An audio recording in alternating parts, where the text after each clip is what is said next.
Welcome, everybody. My name is Alexandra Vacru. I'm the Executive Director of the Davis Center for Russian and Eurasian Studies at Harvard University. And it's a great pleasure for me to welcome you to our book talk today, or our book conversation with Serhiy Plokhy and Yaroslav Trofimov. Yaroslav Trofimov has worked around the world as a foreign correspondent for the Wall Street Journal since 1999 and has been chief foreign affairs correspondent since 2019. Born in Kyiv, Ukraine, he was a finalist for the Pulitzer Prize in International Reporting in 2023 for his work on Ukraine and in 2022 for his work on Afghanistan. He's the author of two critically acclaimed books of narrative nonfiction, as well as a novel set to be published in July 2024 called No Country for Love. Today, however, we're here to hear about his 2024 book, Our Enemies Will Vanish: The Russian Invasion and Ukraine's War of Independence. He will be interviewed or in conversation with Professor Serhiy Plokhy, the Mikhailo Hrushevsky Professor of Ukrainian History and Director of the Ukrainian Research Institute at Harvard University. Serhiy is a leading authority on Ukraine, Russia, and Eastern Europe, and has published extensively on the international history of World War II and the Cold War. His latest book is The Russo-Ukrainian War: The Return of History, and was released in May of 2023. Serhiy, over to you. Thank you very much, Alexandra, for this introduction. Again, it's a great pleasure to be in conversation with Yaroslav Trofimov. I just finished reading the book. Yaroslav, huge congratulations! It's a great achievement. It's very well written, and I really envy your many talents. But especially looking at the book with really very short chapters, it felt almost kind of, okay, that's freedom. That's how probably we historians would like to write, but we are not allowed by our canon. So again, congratulations once again. I will start with the question that is directly related to basically the very specific context in which we have this discussion, and it reflected in the fact that you are joining us not from Ukraine, you are joining us not from the United States, you are now in Israel, I understand, correct? Yes, correct. So that's where another war is going on. And before that, you were covering certainly war in Afghanistan and in other places as well. We know that you were born in Kyiv, so there is some special meaning of that war. But beyond that, what has been about the Russo-Ukrainian war, which is different from other wars that you're reporting on or was reporting in the past? Yeah, thank you, Serhiy, for this kind introduction. I've been the foreign correspondent for the Wall Street Journal for 2.5 decades, since the last year of the previous century, and I've covered most of the major conflicts of that time, the invasion of Iraq, the war in Afghanistan, the Russian invasion of Georgia, the wars in Sahel, and all of these conflicts were terrible in their own way. But Ukraine, I think, is probably has the highest stakes of any other war that I've covered, for sure, because I think the future of Europe is being decided there now.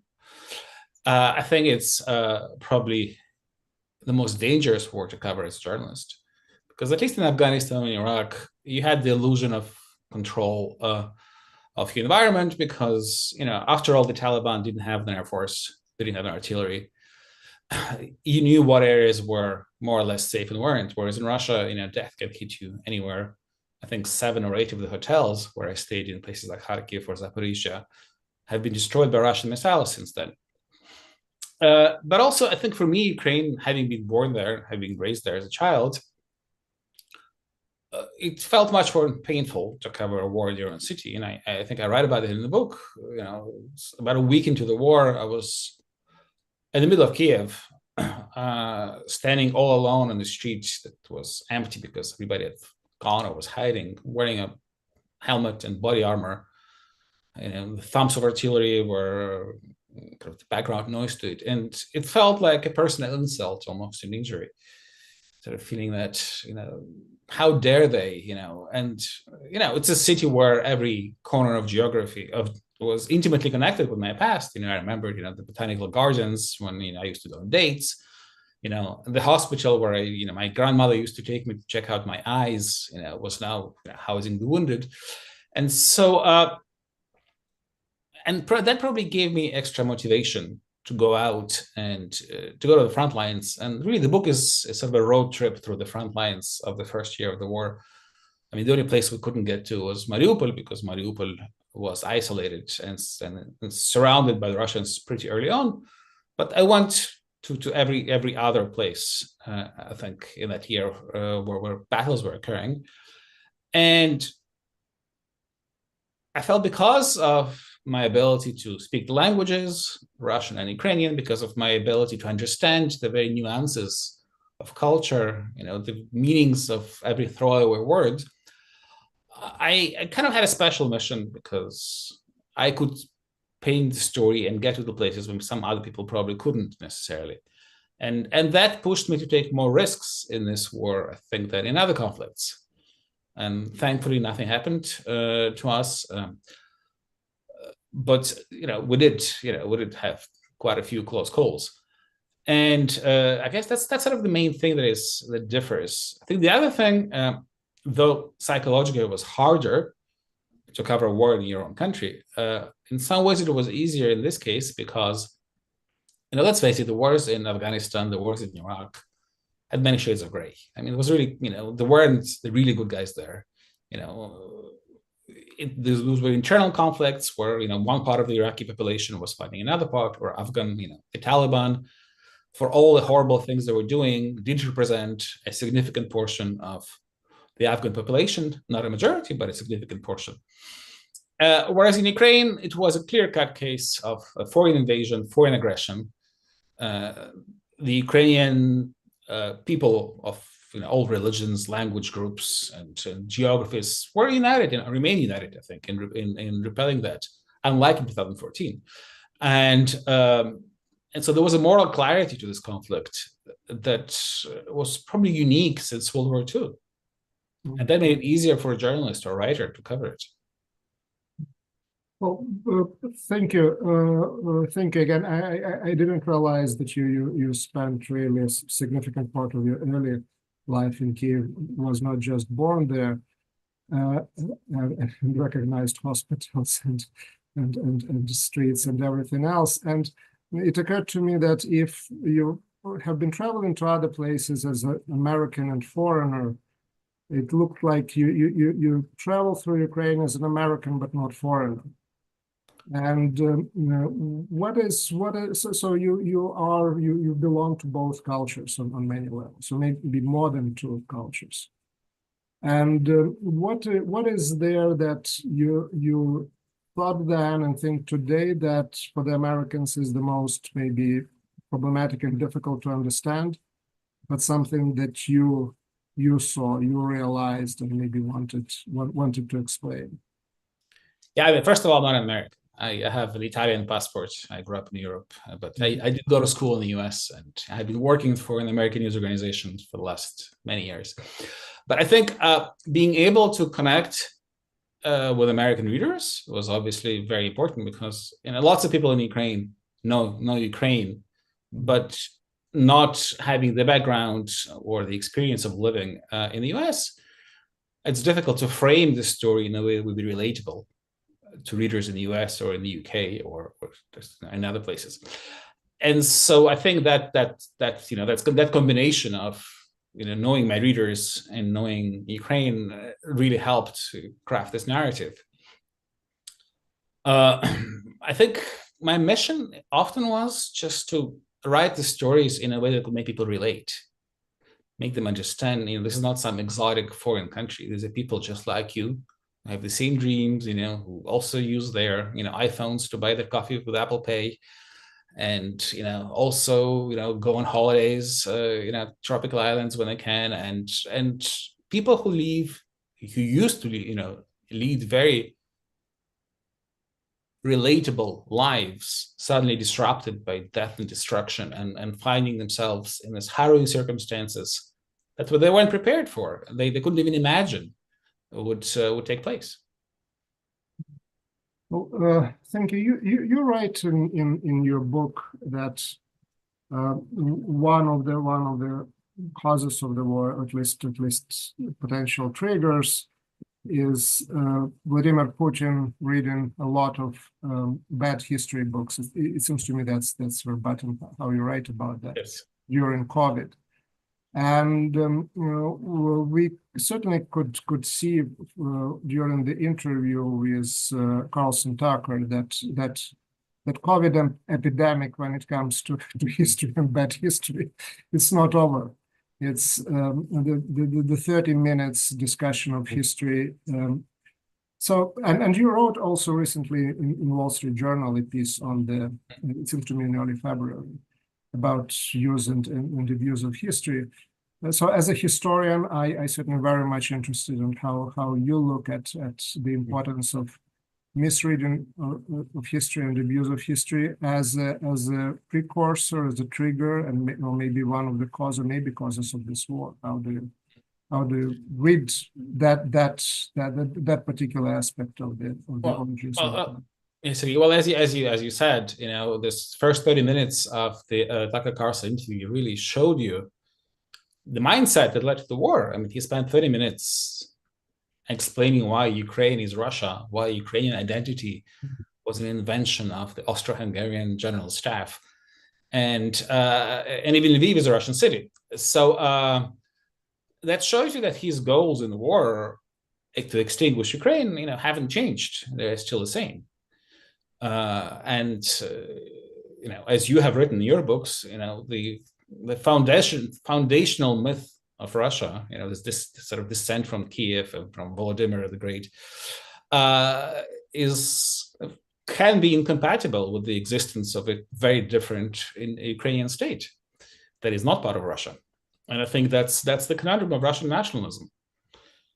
How do you maintain this idea of 1,000-year history of Russia if you accept that Ukraine is separate and it has its own history? Mm-hmm. But beyond history, what do you think was there? Why do we have this war again? It's very clear that it's Russia that started it. You say it's a very clear cut and moral, but also in terms of the facts, sort of a history of the war beyond Russian nationalism and denying right of Ukrainians to exist as a separate nation. What other reasons do you see? Well, I think there were several reasons. I mean, one reason was that I think Putin calculated correctly that time was working against him, that the window of opportunity was shrinking. Because after 2014, in what sense? In what sense? Because after 2014, Ukraine really shifted towards the West. The new generation that was growing up in Ukraine, and the age of open borders, when Ukrainians could no longer need a visa, they could hop on a plane and go to Vienna or Paris, was really thinking in a very different direction. And so the Russian cultural influence, the Russian social influence, which was so strong in Ukraine before, was disappearing year by year. The fact that the Russian TV was no longer there, the fact that so many Ukrainians worked in Europe. So the two societies were drifting apart very, very quickly, on one hand. On the other hand, I think he still misread how quickly that was happening. And he, I think, failed to understand the dramatic shift in Ukraine was 8 years since 2014. Because let's face it, in 2013, lots of people in eastern and southern Ukraine kind of liked Russia, felt that Russia is a country with higher wages, job opportunities, less corruption maybe. And President Zelensky himself was working for Russian state television. While the protesters were on the Maidan, Zelensky was in Moscow hosting the 2014 year's morning show. And then when all the troubles were stirred by Russia, with the demonstrations in Kharkiv, in Donetsk, in Odessa, there was genuine support for that among parts of the population, law enforcement, the older people who sort of were nostalgic for the Soviet glories. But then we had this unique, almost like a lab experiment in Donetsk and Luhansk. We had 8 years of Russian rule there. People everywhere saw what this Russian world that Putin wants to create means. And in Donetsk and Luhansk, that meant that jobs disappeared. Pretty much everybody who wasn't too old or too sick or too poor to leave left. More than half the population voted with their feet and escaped to the rest of Ukraine, to Europe, or to Russia. And I remember driving through Donbass and then going to Kyiv, and then going to Kharkiv in January 2022, a month before the war. And Kharkiv was very solidly pro-Ukrainian because there was 100,000 people there who had fled from Donetsk. And everyone knew that it's bad under the Russians. And we wouldn't want that for our own city. And I think that was sort of an inoculation that Ukraine received against this idea of a Russian world. Yeah, well, I certainly agree that was one of the factors, and clearly, in my own opinion, Putin really attacked Ukraine in 2022, believing that it wasn't much different from 2014, and the change was dramatic.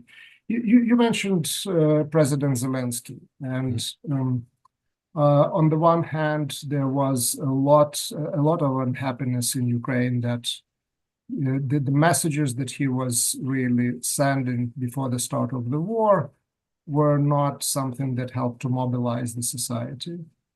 On the other hand, the night of the attack, he emerged and then continued to be as really unquestionable leader of the nation, both in the eyes of Ukrainians and people all over the world. My question is, you were on the ground there, you write about meeting Poroshenko a few hours before the attack, and Poroshenko telling you that it would start at 4 a.m. and that they had the intelligence. What was there in this really a little bit puzzling messaging from the Ukrainian government before the start of the war?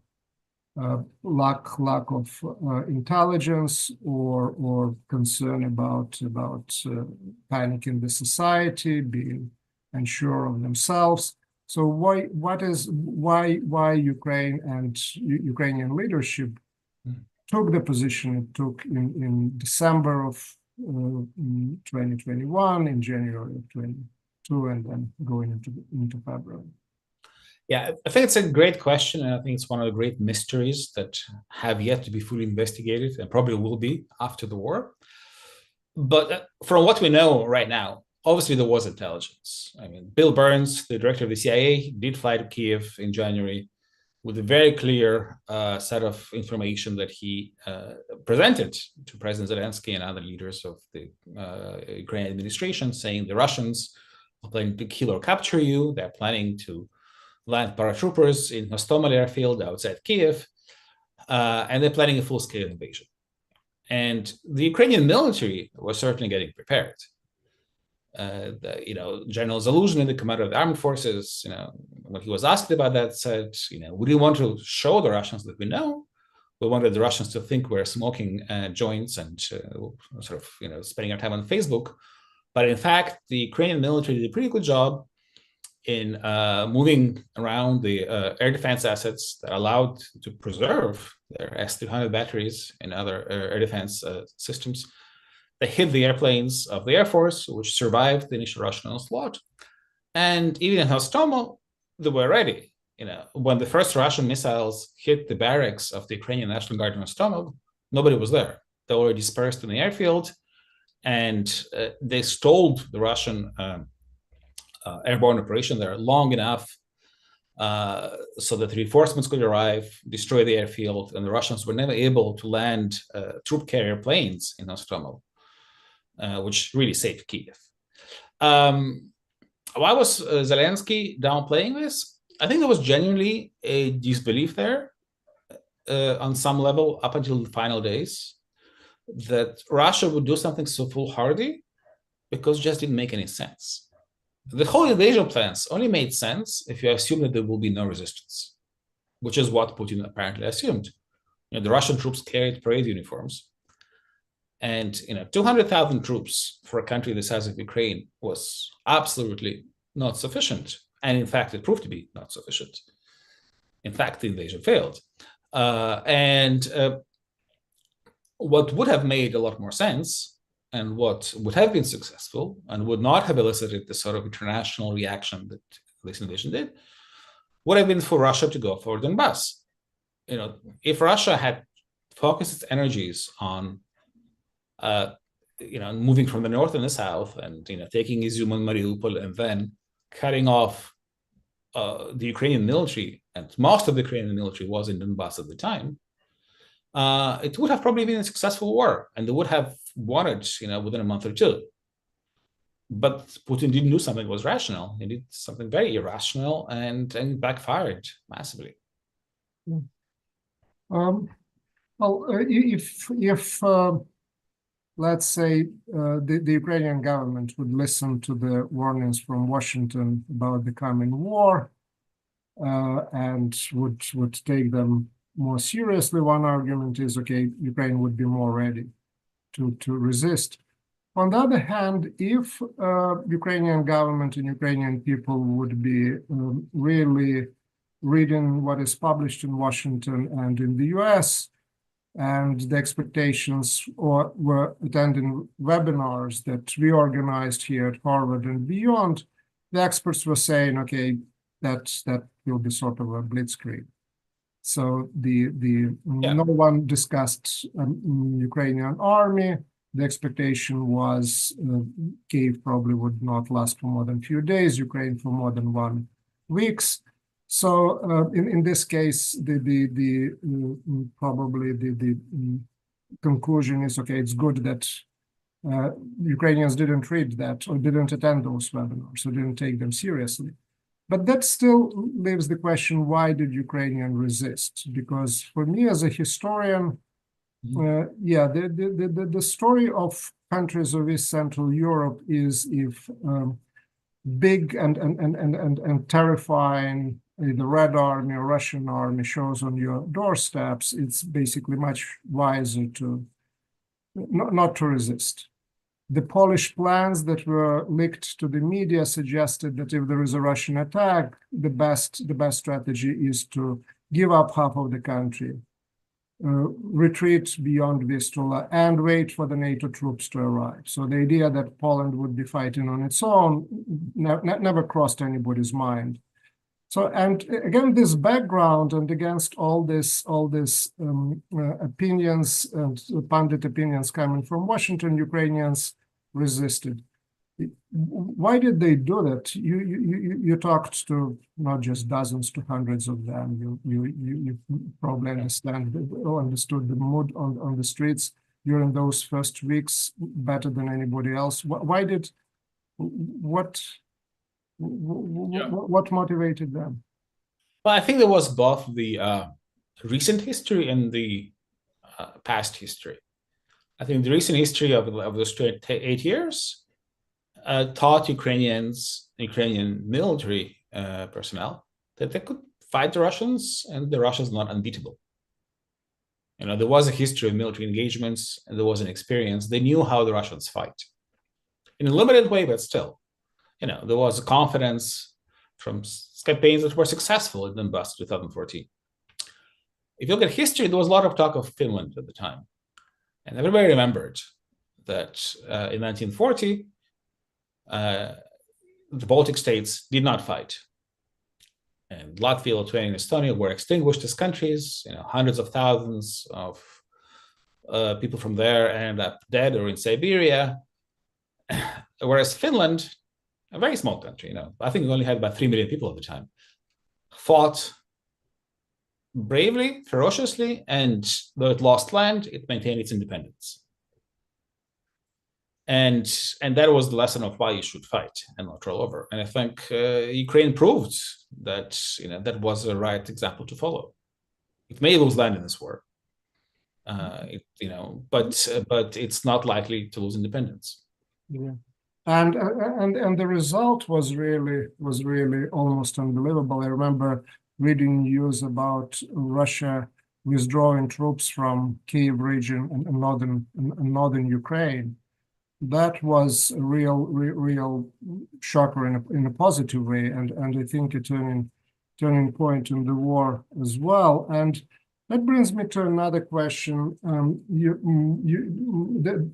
the last maybe couple months, there is more and more claims are made that, Ukraine was supposed to continue the negotiations that were taking place through the late February and March. There was something in Istanbul. Putin was there showing a piece of paper. Others, I keep saying again and again that, well, it's horrible Boris Johnson who parachuted himself in Kyiv and ordered Zelensky not to continue negotiations. I was asking someone from the group that came with Boris Johnson to Kyiv whether that was indeed the case or not. I got assurances that apparently it wasn't. So what happened there in late March of 2022? Why the negotiations didn't continue? Did Ukraine actually agree to Russian pressure and Russian conditions and then changed mind? And is it really Boris Johnson to be either praised or blamed for all of that? I did speak to Boris Johnson about it as well, among other people, and for this book. So let's start with the beginning of these negotiations. They started right after the invasion, when it was really, the fate of Kyiv was uncertain, everything was uncertain, and the Ukrainian delegation went to Belarus for the talks because they were trying to figure out what the Russians want. And also to stall for time, negotiate humanitarian pauses, get people out from Mariupol, for example. And the Russian demands, were pretty stark. It was, complete capitulation, change of government. The Ukrainian army was asked to hand over all its heavy weapons, and they even wanted the streets renamed. So all the streets named after people Russia doesn't like had to go. So they, not something that would be acceptable in any circumstances. But because the gun was to Ukraine's head, it kept negotiating. But by the time the delegations met on March 29th in Istanbul, the situation on the ground did change dramatically. The Russian narrative now is that, oh yes, well, we decided in Istanbul to withdraw our forces as a sign of goodwill. But 3 days before that, the city of Trostinets was seized by Ukraine, which was a major breakthrough because it broke the siege of Sumy, one of the regional capitals that was besieged by Russia. And then the Russian foothold, the only Russian foothold on the eastern bank of the Irpin River in Moshchun, side of the biggest battle during the campaign for Kyiv, was also taken over by Ukraine, in part because of combat, in part because the Ukrainian military blew up a dam, and the Irpin River, which was very narrow in the winter, flooded at the time and cut off some of the most elite Russian forces. So the Russian VDV, the Russian Airborne, and the Russian Spetsnaz were basically destroyed in Moshchun. And Ukrainian forces took the city of Irpin a day before the negotiations began in Istanbul. And so the Russian army was crumbling. It was being decimated by hit-and-run attacks in its rears. Its logistical lines were severed and was on the verge of a rout. And that's not just the Ukrainians who are saying this or the US. Igor Girkin, the former defense minister of the Russian state in Donbass, former FSB colonel, the man responsible for downing the Malaysian jet in Donbass in 2014, he himself wrote at the time that, we have no choice but to pull back because otherwise our army will be destroyed and we'll need it in the future because the war will be long. And so this is the setting of when these two delegations arrived in Istanbul. And by then the Russians have moderated the demands.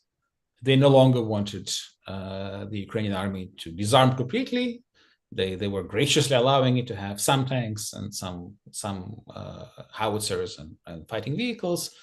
But if you look at the document that Putin waived later, the two sides had positions that were still quite far apart.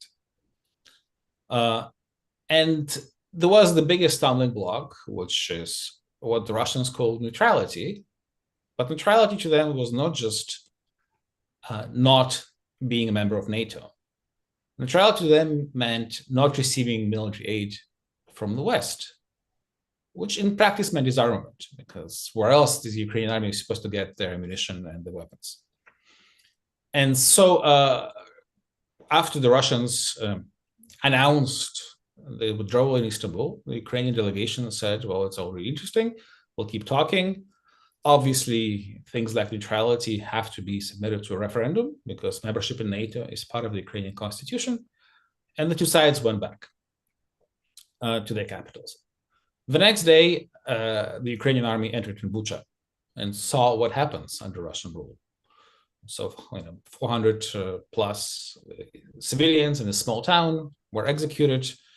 There were bodies with their hands tied behind their backs found in courtyards, dismembered corpses in the streets. And I think there was a shock to the Ukrainian society. It was a shock to Zelensky, who came to Bucha. It was the first time he left the city of Kyiv since the war began. And already there, he said, how can we talk with these people? What is there to talk about with the people who are basically committing genocide? And that's the backdrop to Boris Johnson's arrival about a week later. And Boris Johnson did come to Kyiv, and he did say, what is the point of doing a deal with the Russians? Anything they take, they will bank it, and they will keep going. And I think there wasn't much difference in the way the Ukrainian government was thinking, because there was a clear understanding that a country that is committing such atrocities and is ready to engage in mass murder, can't really be a trustworthy partner, because there used to be agreements with the Russians and they were not kept, and the only guarantee of Ukrainian existence was the strength of its weapons. So how could he agree to give up these weapons and disarm unilaterally? And as we have heard 2 years later, Russia still thinks that all of Ukraine is Russia. Yeah, indeed. Well, thank you. This is really very, very clear and very helpful. And yes, the situation on the front line, that's something that historically decides the position of negotiating sides in any war at any time. So it also makes perfect sense from that point of view. The argument about Boris Johnson is, of course, part of and his role is, of course, part of a bigger narrative, but a very particular narrative of this war, where you have an imperialist West led by the United States of America that provoked Russia into this war by the expansion of NATO, and is prepared to fight this war till the last Ukrainian. So that's a very, very broadly speaking the narrative. But then you look at what is happening on the ground, and there are some issues with this narrative coming right away. On the one hand, you see that the American and European delivery of weaponry really helped to change the course of the war in 2022. There is no question about that. But moving in 2023, there are issues that the U.S. and the West in general was reluctant to deliver the sort of weapons that Ukrainians asked for. Those that were promised were not delivered on time. Then you have this absolutely ridiculous dialogues between Washington and Berlin, who supplies what tanks and what and why. So where is West in all that story? Why it helps with weapons and why it doesn't help enough? So is this, again, in Ukraine, people are suspicious. Okay, that's Washington, I don't know how many times, is concerned that the disintegration of Russia is the main issue. So where is the West? If there is any coherent policy, what is that policy? I think the policy changed over time. Mm-hmm. And I'll walk through the main phases. I think we'll look first at what happened before the full-scale invasion. I was in August 2021, I was in Kabul, where the Afghan government collapsed overnight. I watched President Ashraf Ghani rally the troops one evening on August 14th, and August 15th by lunchtime, the Taliban were in my hotel, and Ashraf Ghani was in a helicopter on the way to Abu Dhabi. And the Taliban, were driving around a few weeks later in American Humvees, MRAPs, and even had American Blackhawks in the air. And everyone who was watching this in Washington and other Western capitals couldn't help thinking, why would we give anything to Ukraine? Because the same would happen. Because everyone was expecting Ukraine to collapse in 3 days. Mm-hmm. And when Bill Burns, came to Kyiv in January with his warning to Zelensky, the Zelensky's national security advisor, Danilov, told him, okay, well, you're telling us all these things, well, give us weapons. Why are you not giving us weapons? And in fact, there weren't any weapons coming. The US announced, made these big announcements. We're giving the Ukrainians javelins, the Javelin anti-tank missiles, but only about 90 of them were actually delivered before the war began, against thousands and thousands of Russian tanks and armored vehicles. Boris Johnson actually, managed to push through a much more generous package of weapons, but 2,000 NLAW missiles that actually didn't make a difference in the first days. But all that weaponry was weaponry for a guerrilla. I mean, the assumption was that the Ukrainians will be like the Mujahideen in Afghanistan, so have some NLAWs, have some Stingers, and good luck for the next 30 years, fighting an insurgency. Then the war itself began. And by the war, I mean, the war began 10 years ago, but the full-scale invasion began in February 2022. And the Ukrainians really repelled the first wave, the Battle of Kyiv, using the weapons they already had, the Soviet vintage weapons. And President Putin, on the day of the invasion, made his morning TV address and said, I'm warning the West against interfering with my special military operation, quote unquote. Otherwise, you will see the consequences, the likes of which you will have never seen before in your entire lifetimes. A clear threat of nuclear weapons. And I think this nuclear blackmail was successful up to a point throughout the campaign, because the fear of Russian red lines didn't completely stop the US and the West from supplying weapons, but it throttled that support to a level that allowed the Russian army to regroup, to mobilize, and eventually to strike back.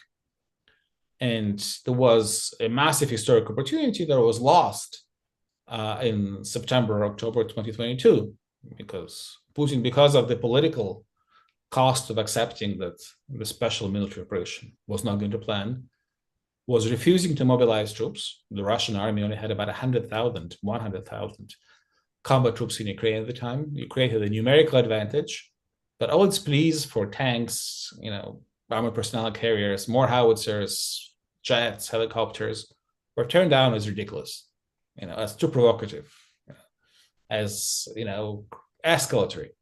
And so when the Ukrainian military managed to break through in Kharkiv and in Kherson and pressed into Donbass, it just didn't have enough gear to keep going when the Russian lines collapsed. And, then the Russians mobilized 300,000 reservists, plus untold numbers of prisoners, laid out minefields and create fortifications. And so the next year, 2023, Germany and the US and others did give Ukraine the Abramses and the Leopards and the Bradleys and the Strykers and the Patriots. But by then it was too late. The war had changed. The Russians had, many more troops, and the Ukrainian counteroffensive didn't succeed in the late summer, early autumn of 2023. So that's where we are now. And now, because of internal political reasons in the US, American military funding has stopped now for 4 months, because the House of Representatives and its Republican leadership has refused to allow a vote. And Ukraine is once again outgunned and is losing ground because it just doesn't have enough ammunition. What does it do to morale in Ukraine? I don't know when was the last time that you were in Ukraine. So all of this, what is happening in the US politics, where U.S. is incapable of helping itself, so we can't help ourselves, and that of course means that we can't help others for the just the way how dysfunctional politics became. So what does it do to Ukraine and Ukrainian thinking about the war? Well, I think overall, it's not like the Ukrainians have a choice. It's not like there is an option, well, let's stop fighting and sign up to a peace deal, because there's no peace deal on the table. Russia still wants it all. Medvedev, the former president, just today said that Kyiv will be liberated by Russian armies very soon. So it's not so there is this determination, grim determination to keep on fighting because there are no other options. But there is anger. There is a lot of anger at the US, at the administration for this policy of self-containment and excessive fear of what the Russians might do that didn't allow Ukraine to take advantage of this situation in the past. But also, obviously, perplexion as to why all of a sudden a large part of the Republican Party that saw Russian defeat or Ukrainian victory as a self-evident American national interest suddenly switch sides. And some parts of it are even rooting for Putin. That's really hard to understand for Ukrainians. But I think also at the fact that it's just so abrupt, because both the administration and the Republican leadership, including the Speaker of the House, have been telling Ukrainians, don't worry, we'll pass the aid, it will be done. But now Ukraine is being cut cold turkey for 4 months now, and it wasn't able to prepare. If it had known this would happen, they would have behaved differently. They would have, husbanded the resources and saved the ammunition, found other ways. But it's the worst possible moment, and it happened at a time where the Europeans have not been able to develop their own production of ammunition. So they're going to step in and fill this void eventually, but not this year. And when Russia suddenly got this bonanza in the form of 1 million artillery shells and ballistic missiles from North Korea and also Iran. Yes, and the character of the war changed, the way how its end is viewed today changed. And in the course of the last few months, certainly, there were this argument from sometimes from well-wishers of Ukraine, sometimes from those who think that Russia was provoked by NATO. But the argument was, okay, let's make this land for peace deal, right? There was, after all, Korea, there was Vietnam. So is this realistic in any way? And the argument was, okay, Ukraine can trade land for now, but then can become prosperous, join NATO. Is this a realistic scenario that Ukraine stops fighting at the current front line and then happily joins EU and NATO? Is it an option? I think the problem with every land for peace deal with Russia is that it's going to be land for more war. Again, there is no acceptance in Russia of the right of Ukraine to exist as a country. Now, I will refer you again to Medvedev, who often says what Putin thinks. He wrote in January that the very existence of Ukraine as a country, no matter how friendly to Russia, will never be acceptable to us. Ukrainians have a choice to become Russians or die. 10 or 50 years down the line, we will destroy Ukraine, and Ukrainians, should think about what's better for them: be in a common state with us, or see themselves as the loved ones die. Now, that's a very clear program. And when they speak about 5 or 10 years down the line, that means that any settlement that rewards Russia would be used by Russia to prepare for the next phase. They speak very openly about it. Yeah, I certainly agree with that, and Ukrainian recent history and recent experience certainly confirms that.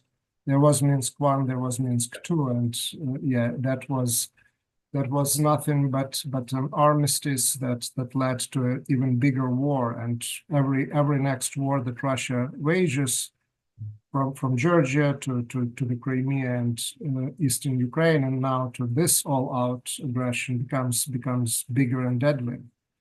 Also, it was waged with the people from Donbass. Let's not forget that, pretty much every able-bodied male in Russian-controlled Donetsk and Lugansk was mobilized in February 2022, and not very many of them are still alive.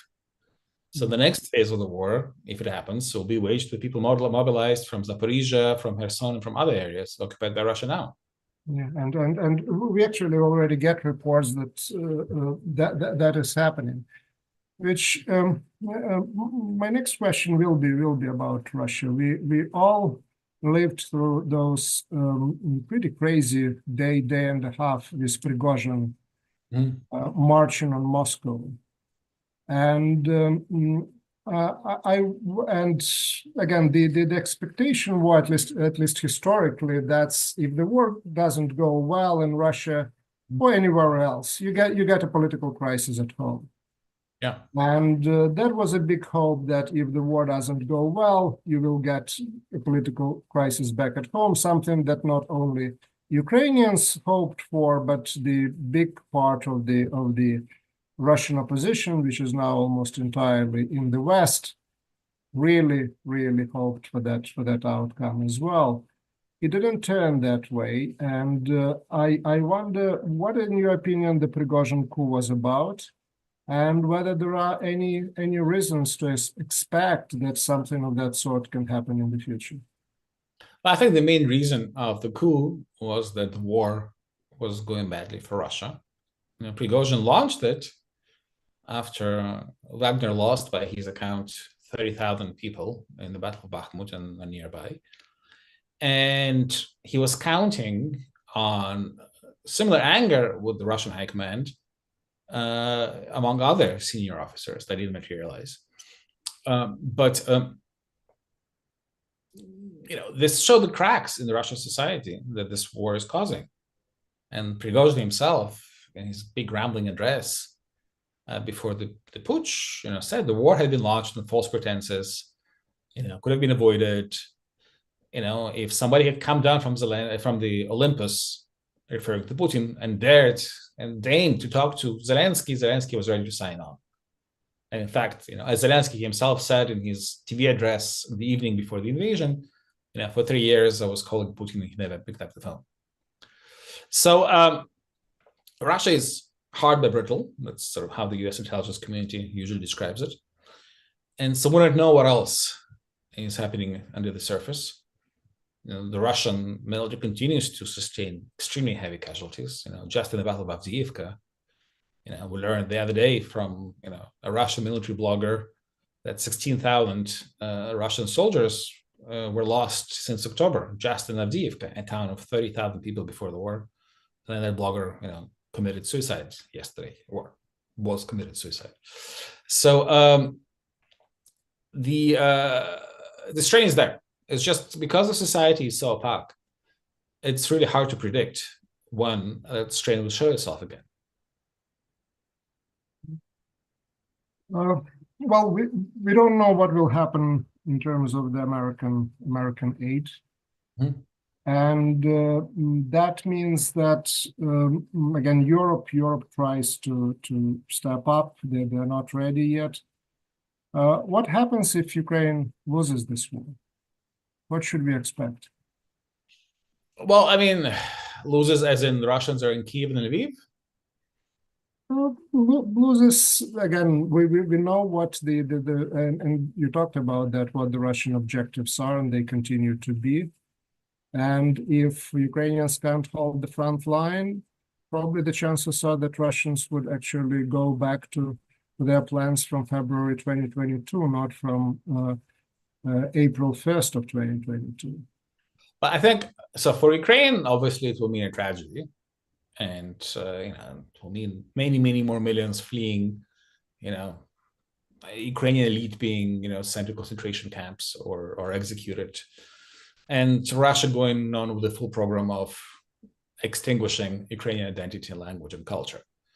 But if you look at the broader world, I think a Ukrainian defeat in 2022, when the West washed its hands, closed the embassies, and said, well, it's not really our conflict, would not have been a strategic defeat for NATO, for the West, for the democracies worldwide, because it was not their war. But now, after 2 years of hundreds of billions of dollars spent by American and European taxpayers on the Ukrainian military, after hundreds of thousands of Russian troops killed or maimed by American weapons or European weapons, after the highest level of commitments of, we'll stand with you as long as it takes, that war is portrayed by Moscow as Russia's war against the collective West, but it's also seen like that around the world, especially in the global South. And a Russian victory in Ukraine will be seen in China, in Asia, in the Middle East, as a Russian victory against the collective West. And it will have profound implications for European security, but also, implications for Taiwan, for American allies in the Middle East, and elsewhere, because the West will be seen as a paper tiger. And the ability to project power, to deter systemic rivals, will be undercut tremendously. And I think that's why the Europeans are getting very serious now, because they realize that Russian ambitions don't end at Ukraine. I feel like I have to end my questions on a little bit more optimistic note than the last question that I asked. So my very last question will be, what is the best case scenario under the circumstances, and what would Ukraine's victory mean? Well, I think the best case scenario for Ukraine is that something happens in Russia from within, and Russia pulls out of the war. And that could have happened last summer with the Prigozhin uprising. Didn't happen. This year, it's hard to imagine a massive Ukrainian breakthrough, just because Ukraine is outgunned and Russia has seized the initiative. But that could happen next year, because attrition right now, as long as the Western weapons keep flowing, works in Ukraine's favor. Russia is losing more tanks, howitzers, and other military equipment every day that it's able to produce or repair. And so it will run out. It doesn't have where to buy more tanks. So in a year or two, it won't be able to fight at the current levels. But the question is, will the West, will the US, and will the European alliance have the patience and the ability to stay with Ukraine for the long haul? And this is a war for the long haul. There's not going to be a miracle this year, I think. I would like it to be, but it seems unlikely. Sure. Well, thank you very much. I would love to continue with my bombardment of you with questions, but the rules of engagement are that I have to share space and time also with people who joined us online, and they see it's 124 people. Again, thank you very much for joining us. And I'm going now to Q&A. And I will start with the first question that I see here. Again, I'm not promising to read all of them, but I promise to read as much of them as we'll have time. So the first question is a Korean war type armistice even possible? No peace treaty, just ceasefire. So you address that question. If you want to add something, please add. If not, again, then we can move to the next question. Yeah, I think it's hard to imagine under the current circumstances. Also because, let's look at it from the Russian standpoint. Russia has conducted this illegal referendums, sham referendums, not just legal, and it's declared that Zaporizhia and Kherson, for example, are capitals of Russian regions. So it's very hard to imagine for Putin to agree to a ceasefire which leaves, capitals of Russian regions under quote-unquote Ukrainian occupation. That would be even unconstitutional, actually, under Russian law. So I think his goals are obviously much broader than that, but current front lines a ceasefire on current front lines would be a defeat for Russia strategically. Thank you very much. There are two questions from Jeffrey Clark. I hope I'm not mispronouncing the name. So the first question is about how do the opponents of aid to Ukraine justify in their own minds such a position? And then the second comment suggests one possible way of how they're doing that, and this is the issue of corruption in Ukraine. Could you please comment on that? Yeah, so I think a lot of the opposition, the reasoning very often is, we as the United States have to focus on Asia. Our main rivalry is with China. Russia is not a threat, it's a distraction. And that line of reasoning, I think, omits a crucial fact that China is watching very carefully what's happening in Ukraine. And America walking away from Ukraine, from Europe, is after all these commitments, is going to undermine its credibility in Asia in a huge way. That's what our Asian allies are telling right now: the Japanese, the Koreans, and obviously Taiwanese. Corruption, yes, Ukraine has a lot of corruption. Of course, Ukraine has corruption. Every country at war has corruption. Ukraine had corruption before the war. Ukraine also has a free press that is finding out this corruption. We know about corruption in Ukraine, because Ukrainian journalists reported on it. And that's why the Ukrainian Minister of Defense and his deputies lost their jobs, because of the scandals became public and spurred action. But I think corruption, the whole idea of corruption, is also being weaponized against Ukraine. And when Ukrainians, hear, "Oh, you're so corrupt," there's lectures from Europeans, when the former chancellor of Germany, the former foreign minister of Austria, a leading presidential candidate in France, were all actually on the Russian payroll. It's really hard to be lectured about corruption. Thank you very much. The next question is, it's a good question, and I'm happy that it is addressed to you and not to me, because I wouldn't know how to answer it. So the question is from Mary Hammond, and it reads, "What can I say to Indiana U.S. Representative Victoria Spatz, born in Ukraine, now U.S. citizen and MAGA Republican, who feels Speaker Mike Johnson is a good man?" And she did interview on BBC America, also CNN, from Munich Security Conference, stone deaf stern message on her website. So I wonder whether you could comment on that question. Well, all I can say that Speaker Johnson, when he got the job in October, had a very clear message. He said that, we cannot allow Putin to be in Ukraine, because I know that he will not stop there and we will not abandon you. So the question is, why is Speaker Johnson and other Republicans not following through on that? Thank you. Alan Lipp, it seems like reflexive control, that the Western governments feel like they can't afford being perceived as escalating or spending so much on Ukraine because it strengthens isolationist, anti-democratic populists. At the same time, Europe can't afford to let Putin control Ukraine because it would be disastrous for Europe. Refugee crisis, Putin's control over Ukraine's strategic natural resource potential, loss of Western credibility. So it seems our task is to convince the Western electorate of Ukraine's strategic interest. How do we do that? Well, I think the electorate in Europe is realizing that. I think you have a shift in the perceptions in Europe, because people do understand that the security of the European Union itself is actually at stake now. Putin spoke about Narva, a city in Estonia, being a Russian city. So, and that's why you see this ramping up of investment in Europe and in aid to Ukraine. I think in the US, luckily for the US, America is blessed by geography, it has an ocean between it and the troubles of Europe.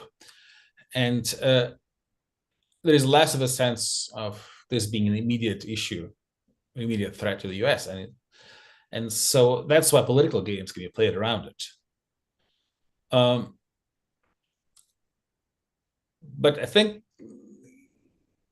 it's hard to sort of fail to grasp the importance of this moment, because it is really a moment when the credibility of democracies worldwide is being tested. Because Ukraine will not be the end of it. It will be the beginning of it if the West walks away. Thank you very much. Chris Ratner, question is, thank you for the great conversation. I am a psychologist, psychoanalyst running a nonprofit bringing mental health care to Ukrainians, primarily supporting our Ukrainian psychological colleagues. They speak about quality of unreality, the ultra-nationalist rhetoric, the demands that Russian-speaking Ukrainians speak Ukrainian, the difficulty getting healthcare to the population, etc. What advice would you give to us as Americans in order to better understand the situation and to effectively promote mental health among the population? Well, Ukraine obviously has a mental health crisis. Obviously, everybody's traumatized in Ukraine. I don't think there's a single Ukrainian who didn't either lose his home or her home, had to flee, or had friends or relatives who were killed or injured or became refugees. There are millions and millions of Ukrainians in Europe, Ukrainian women and children mostly, whose men are being left behind, often fighting on the front lines. Everybody had the experience of air raid sirens, huddling in basements or in subway stations, spending nights on the cold floor because of Russian missile attacks on Ukrainian cities. So it's all very traumatic, and obviously it's very hard to deal with, especially for a country that used to live in peace and doesn't really have that memory, that ability to cope with this sort of trauma. As for the issues in Ukraine, there are obviously many issues in Ukraine. I think the language issue has really disappeared to a great extent from the political scene, in part because the very many people who are dying on the front lines to defend Ukraine are Russian speaking. You probably hear Russian more often than Ukrainian in the trenches. And there was a case of an ultra-nationalist university professor in Lviv who was sort of trying to lecture a Russian-speaking soldier and caused a massive backlash in Ukraine. And I think she was removed from her job at the end. The old cleavage of Russian and Ukrainian-speaking Ukrainians, I think, is disappeared to a great extent politically. And you do also have this phenomenon of very many people who used to speak to me in Russian 2 years ago now insisting on speaking Ukrainian. I think nobody has done more to foster the sense of Ukrainian identity and language than Vladimir Putin, to be honest.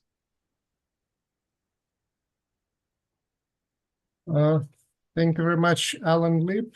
And this is a comment question on basically, I understand what happens if Russia succeeds. I also believe Russia will be able to use Ukraine's $20 trillion of natural resources and infrastructure to create client states in Europe. As well, what happens if Russia has a shared border with Orban or Fico? Well, Orbans and Ficos come and go, especially Ficos. Obviously, if Russia gains Ukraine, it gains a tremendous power base and a springboard to keep expanding. And it's not going to stop in Ukraine. It will mobilize the Ukrainians to fight its wars, will use its resources, and the entire security architecture of Europe will be under an immense strain, or maybe will even collapse. That's a fact. Yes, and you mentioned certainly the people, every able male in Donbass being mobilized, and Chechen troops are of course on the front line on the Russian side, and Chechens waged 2 wars in the 1990s, and once they were conquered, you see those people being turned into shock troops of the Russian aggression. A very specific question, and it's basically, what could you say about the appointment of Syrskyi? And for those who maybe don't know, again, there is a change of the commander-in-chief of Ukrainian armed forces. General Zaluzhny was replaced with General Syrskyi. So Syrskyi, was always a favorite general of President Zelensky, and there was a long history of tension between Zelensky and General Zaluzhny. For various reasons, there was a lot of criticism of Syrskyi in the ranks of the Ukrainian military, and he was blamed for what happened in Bakhmut, for the very lengthy defense of Bakhmut, where Ukrainian forces stayed there well beyond the time when the attrition was working in Ukraine's favor, and suffered tremendous casualties because they pulled out too late. So and there was a fear that he would do the same in Avdiivka, another city that was being surrounded by the Russians, and where attrition was working in Ukraine's favor for a very long time. When the casualty rates were maybe 7-1 or 5-1 in Ukraine's favor in the initial phases of the Russian assault. So we've seen what happened in Avdiivka. In Avdiivka, he pulled out the forces, from what we can see, avoiding mass casualties or mass encirclement. And that was, I think, taken quite well in the ranks. So we'll see what will happen. But I think the bigger consideration is that the decision-making in the war was not in the hands of Zaluzhny, it's not in the hands of Syrskyi. It was, since May 2022, in the hands of the Stavka, the Ukrainian High Command, that is a collective leadership body. So you had Zelensky there, you had Zaluzhny, you had the Minister of Defense, the Finance Minister, the heads of the military intelligence, the General Intelligence Service.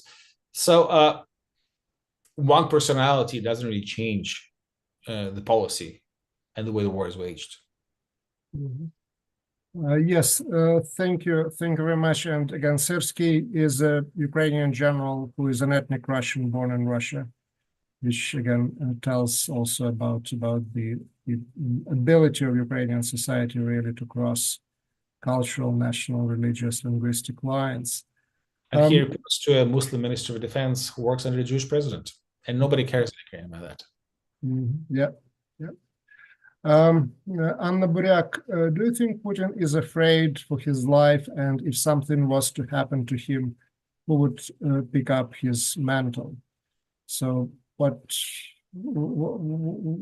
is, whether there can be Russia after Putin, and what that Russia would look like? That's maybe I'm adding to this very, very important question.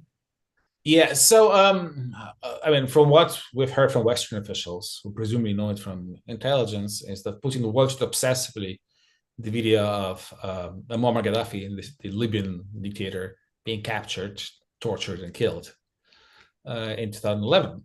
And so I think that left a very deep imprint on his psychology, again, according to Western officials who say they know.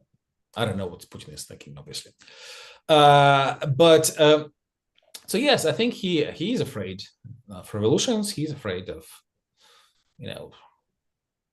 sort of being on the wrong end of this sort of summary justice, just like Ceausescu was in Romania.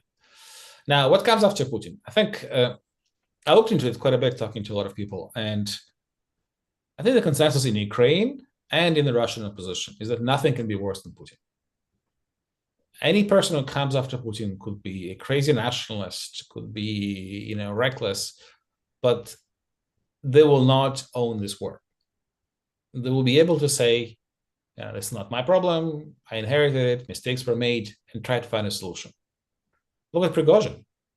Prigozhin kind of had this trajectory from being far more radical towards the end of his life, seeing the foolishness of this war and sort of, trying to put a barrier, sort of to try to find some kind of way out. Thank you very much, John Burnett. Is there still now future concerns about the satellite access so necessary for military communications and intelligence that Elon Musk tampered with at one point since he can? Is this a real current military concern for Ukraine? Starlink is indispensable for Ukrainian communications. It is really, giving the Ukrainians an ability to offset some of Russia's superiority. It has been since day one. It steals on the front lines, and I'll give you a very simple example. A Ukrainian drone operator on the front line can fly his drone, and his commander can be linked by Starlink and sit, 20 miles away in a bunker and see what's going on and direct fire. In Russia, on the Russian side of the front line, there is no way to communicate directly, and so the commander has to be there with the drone operator, and gets killed sometimes, and so is facing much greater risks. And so that was a force multiplier. There are reports that the Russians are also starting to use Starlink commercially purchased terminals on their side of the front line. I don't know how widespread it is, and Starlink has been saying recently that they will try to use algorithms to cut off the Russian users, and they certainly don't allow officially the Russian military to be customers. But so far, Starlink has been a giant net positive for the Ukrainians.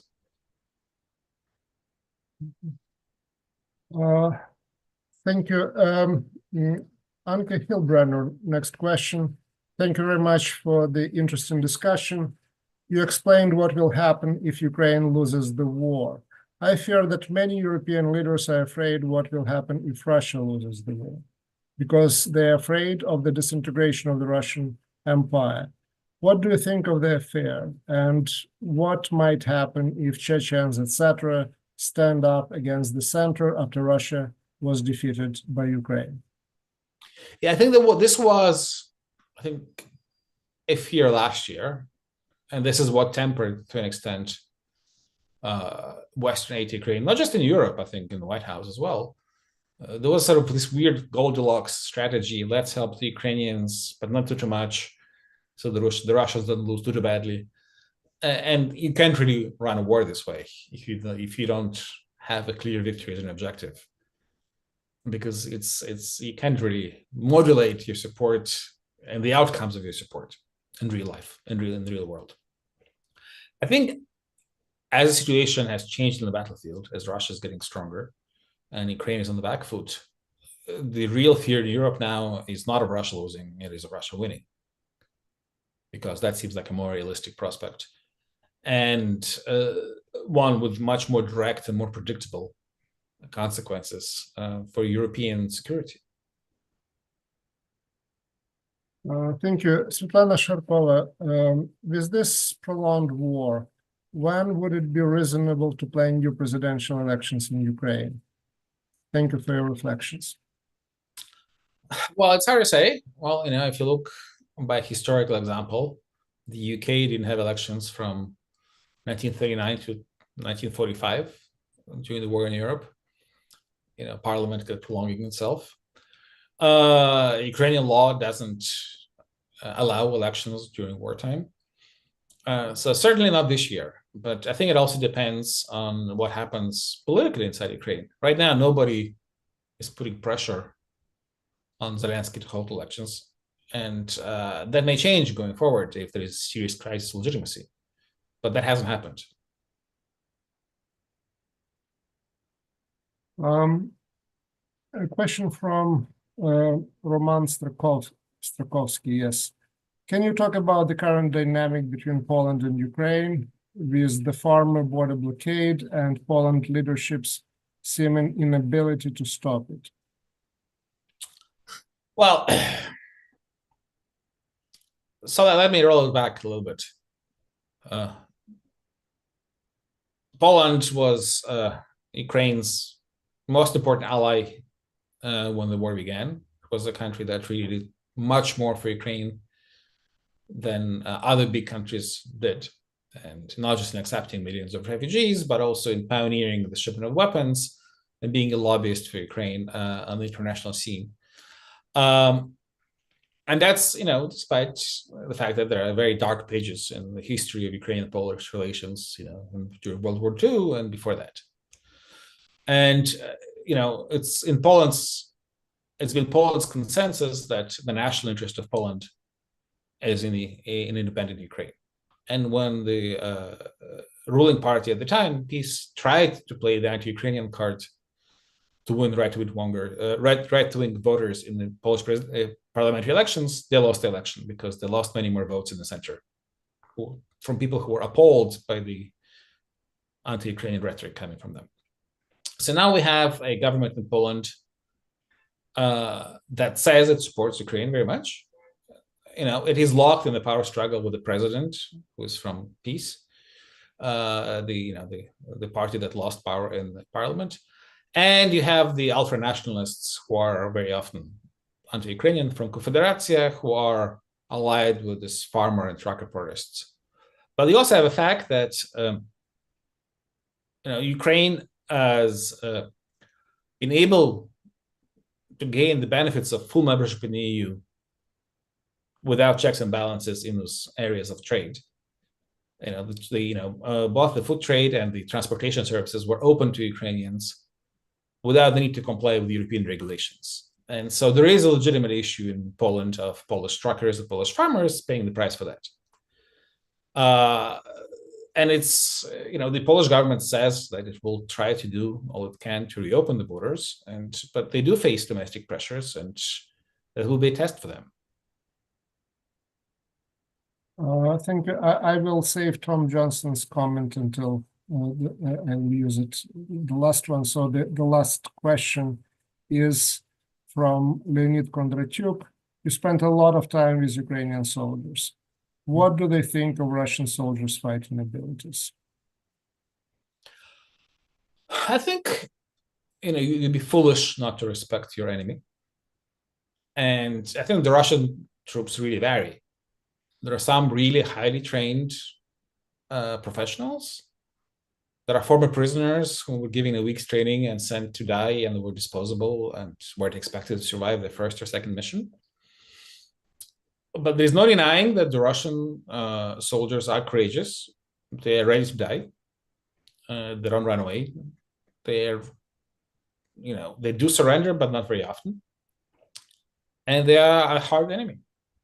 It's a fact. We have seen again and again, how they keep pushing ahead under fire, taking tremendous casualties, but still advancing. Thank you. Tom Johnson thanked both of us for this conversation, but I specifically want to thank you for this very sober and enlightened, really, presentation and view of the war, of its origins and its course, certainly of the future that is ahead. We are dealing, as you said, really with the largest war in Europe since 1945, and it matters a lot for Ukraine and for the world how the wars of that proportions end. And clearly, it's also not just history that works, but we are, as human beings, we are part of that. It matters what we do. It matters what we say. It matters how we act. So thank you once again, Yaroslav, and thanks to everyone who joined us today. Thank you for participating. Thank you for your questions. And I turn the floor, the mic, whatever it is in this virtual world, back to Alexander Vakru and the organizers, or I'm not supposed to do that. I'm not sure whether I have the power to end this meeting and this session on my own. Thank you, Sergey. This was a very, very interesting conversation, and thank you for the amazing questions. And to you, to the audience. Yeah, thank you. Thanks again, and stay safe, and all the best with your reporting and your work in general. So there was silence from the organizers, so I guess I have those powers. So thanks again to everyone, and see you at the future events organized by Davis Center. And